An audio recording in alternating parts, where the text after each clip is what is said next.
Saudi अरब का शुमार दुनिया के अमीर तरीन मुल्कों में किया जाता है। सऊदी अरब ऑयल प्रोडक्शन और एक्सपोर्ट करने वाला दुनिया का दूसरा सबसे बड़ा मुल्क है। दुनिया में क्रूड ऑयल की इंडस्ट्री में सऊदी अरब का कंट्रीब्यूशन 17% से भी ज़्यादा है। सऊदी अरब के पास 298 बिलियन बैरल्स ऑयल अभी मौजूद है और हर रोज़ 10 मिलियन बैरल से भी ज़्यादा ऑयल प्रोड्यूस कर रहा है। अनोखी दुनिया में एक बार फिर से खुशामदीद।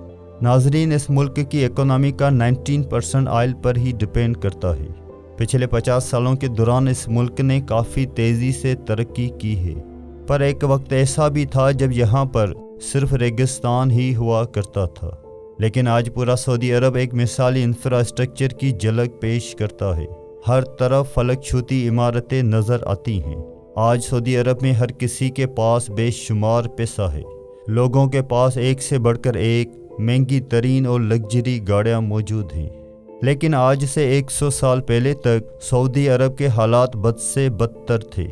सऊदी अरब में ऑयल की दरियाफ्त ईयर 1938 में की गई और फिर इस मुल्क के हालात बदलना शुरू हो गए। 1932 में किंग अब्दुल अजीज़ ने सऊदी अरब की तरक्की में एक अहम किरदार अदा किया। ये वो दौर था जब सऊदी अरब में ऑयल रिजर्व्स की तलाश अभी तक नहीं हुई थी और ऑयल की दरियाफ्त से पहले तक सऊदी अरब का नाम दुनिया के सबसे गरीब मुल्कों में गिना जाता था। आज जहां पर आलीशान घर बने हुए हैं, वहां पर मिट्टी के टूटे फूटे मकान हुआ करते थे। लोग खेती बाड़ी करके अपना पेट पालते थे। यहाँ पर सबसे ज़्यादा खजूर की खेती की जाती थी। लोग ऊँटों और भेड़ों को पाल कर अपना गुजारा करते थे। इसके अलावा सऊदी अरब के लोग खलीजी ममालिक के समंदरों में मोती तलाश करने का काम भी बड़े पैमाने पर किया करते थे। बहुत से लोग ईस्टर्न या वेस्टर्न कंट्रीज में रोज़गार की तलाश में जाया करते, जहां पर वो साफ़ सफाई का काम, गाड़ियां धोना या फिर मजदूरी वगैरह किया करते थे। क्योंकि उस वक्त सऊदी अरब की कमाई का वाहिद ज़रिया मक्का मदीना हुआ करता था। पानी के थोड़े बहुत कुएँ लोगों के घरों में होते थे, लेकिन रेगिस्तान होने की वजह से वो सभी कुएं धीरे धीरे सूखने लगे। ईयर 1950 तक भी सऊदी अरब के हालात कुछ ज़्यादा बेहतर नहीं हो पाए, क्योंकि उस साल अमेरिका के एक डॉक्टर किंग अब्दुल अजीज़ के इलाज के लिए सऊदी अरब पहुंचे थे। डॉक्टर किरेन एक डॉक्टर तो थे ही, साथ ही उन्हें फ़ोटोग्राफी का भी बहुत शौक़ हुआ करता था। वो हमेशा अपने साथ एक कैमरा रखते थे और हत्ता के सोते वक्त भी उनके गले में कैमरा रहता था। किंग अब्दुल अजीज़ के इलाज के दौरान उन्होंने सऊदी अरब की कई ऐसी तस्वीरें अपने कैमरा में कैद कर ली, जिनमें से कुछ फ़ोटोज़ आज भी मौजूद हैं। इन फ़ोटोज़ को देखकर अंदाज़ा लगाया जा सकता है कि सऊदी अरब के हालात उस वक्त कैसे हुआ करते थे। तस्वीरों में लोग ऊँटों पर सामान लाते हुए नज़र आ रहे हैं। कहा जाता है कि ये सऊदी अरब की पहली रंगीन तस्वीरें भी थीं।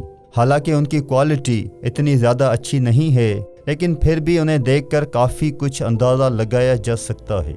लोग उस वक्त फुटपाथ और सड़कों पर सामान बेचा करते। लोगों को अपनी रोज़मर्रा की ज़रूरियात को पूरा करने के लिए भी काफ़ी ज़्यादा मुश्किलात का सामना करना पड़ता। ज़्यादातर लोग उस वक्त अनपढ़ थे और कबीलों में रहा करते थे। कुछ ज़्यादा वसाइल भी सऊदी अरब के लोगों के पास नहीं थे। जैसे तैसे करके लोग बस अपना गुजारा किया करते थे। लेकिन ईयर 1976 के बाद सऊदी अरब के हालात बदलना शुरू हुए। जब आलमी तौर पर क्रूड ऑयल की मांग में तेज़ी आई तो सऊदी अरब ने ऑयल की प्रोडक्शन बढ़ाई और मुल्क में फाइनेंशियल और सोशल डेवलपमेंट की तरफ ध्यान देना शुरू किया। पैसा आते ही सऊदी गवर्नमेंट ने लोगों को खाने पीने की चीज़ों पर सब्सिडी देना शुरू कर दी। ज़्यादातर लोग तेल निकालने के काम से जुड़ने लगे और उसके बाद के हालात आज सबके सामने हैं। आज सऊदी अरब जिस मकाम पर खड़ा है, वहाँ तक का सफ़र भी आसान नहीं रहा। ईयर 1922 में सऊदी अरब ने अपने मुल्क में ऑयल रिजर्व्स की खोज करनी शुरू की। न्यूजीलैंड के माइनिंग इंजीनियर फ्रैंक होल्मेस को ऑयल तलाश करने की सारी जिम्मेदारी दे दी गई, पर उन्हें कोई ख़ास कामयाबी नहीं मिली और आखिरकार ईयर 1938 में कामयाबी एक अमेरिकन कंपनी को मिली।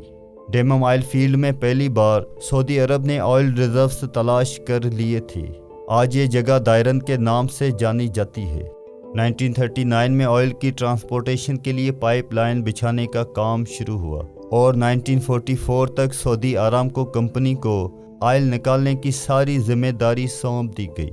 इस वक्त सऊदी अरब के पास आयल के कितने रिजर्व्स मौजूद हैं इसका सही अंदाज़ा तो किसी के पास नहीं है, क्योंकि 1978 में सऊदी अरब ने कहा था कि उनके पास 170 बिलियन बैरल्स आयल मौजूद है और 1989 में सऊदी गवर्नमेंट ने ये नंबर बढ़ाकर 260 बिलियन बैरल्स तक पहुंचा दिया। रिपोर्ट्स के मुताबिक 2016 तक सऊदी अरब अपने मुल्क से 94 बिलियन बैरल्स आयल निकाल चुका है। सऊदी अरब अभी तक तो आलीशान और लग्जरी लाइफ के लिए माना जाता है, लेकिन जल्द ही सऊदी अरब की खुशियों में खलल पड़ सकता है, क्योंकि दुनिया की कई कंट्रीज फॉसिल फ्यूल से अपनी डिपेंडेंसी को ख़त्म कर रहे हैं और अगर सऊदी अरब से दूसरी कंट्रीज आयल खरीदना बंद कर देंगे तो सऊदी अरब की इकनॉमी बर्बाद भी हो सकती है। आपके एक लाइक से हमारा हौसला बढ़ता है। मिलते हैं अगली किसी शानदार वीडियो में।